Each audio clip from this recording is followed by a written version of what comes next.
This is the Engines of Our Ingenuity, made possible by the Friends of KUHF Houston. Today, a brave woman and a terrible cause. The University of Houston's College of Engineering presents this series about the machines that make our civilization run and the people whose ingenuity created them. Hanna Reitsch was born in Germany in 1912. She wanted to be a flying missionary doctor, but after the Versailles Treaty had clipped Germany's wings, she became an excellent glider pilot. She set records, she worked as a movie stand-in flyer, and she went on an expedition to study weather in South America. Hitler made her an honorary flight captain, first woman to receive that award. In 1937, the reformed Luftwaffe hired her as a civilian test pilot. She accepted with near reverence, calling German warplanes guardians of the portals of peace. Historian Judy Lomax tells how Hanna Reitsch's values were instilled by a mother who wrote her daily, warning against the sin of pride and praying for her safety.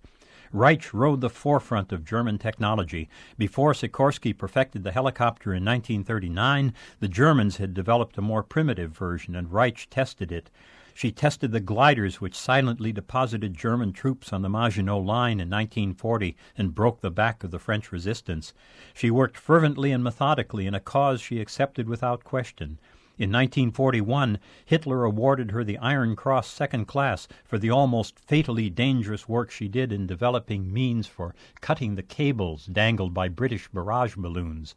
The most dangerous machine she tested was the Messerschmitt 163, Germany's experimental rocket-powered interceptor.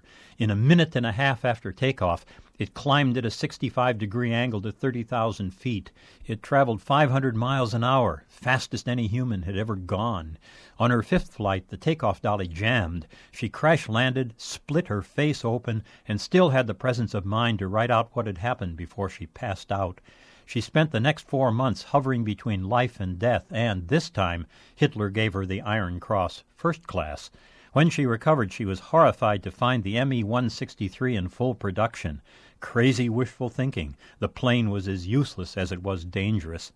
If that didn't shake her belief in the Nazis, rumors that they were exterminating the Jews should have.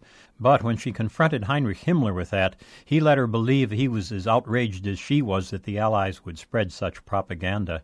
And so she remained a believer. When she learned Germany was thinking about a suicide version of the V-1 rocket, a kamikaze bomb to be guided by a human being, she asked to test the prototype. She was disappointed when she found it was an empty threat. After the war, she was doggedly unrepentant. She wore her Iron Crosses proudly and wrote somewhat defensive and self-serving memoirs. Was she a Nazi to the end, or just a proud woman? We don't know. She continued to fly, and she was generous in helping other women pilots from other countries.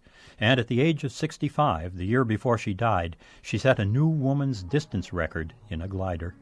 I'm John Lienhardt at the University of Houston, where we're interested in the way inventive minds work.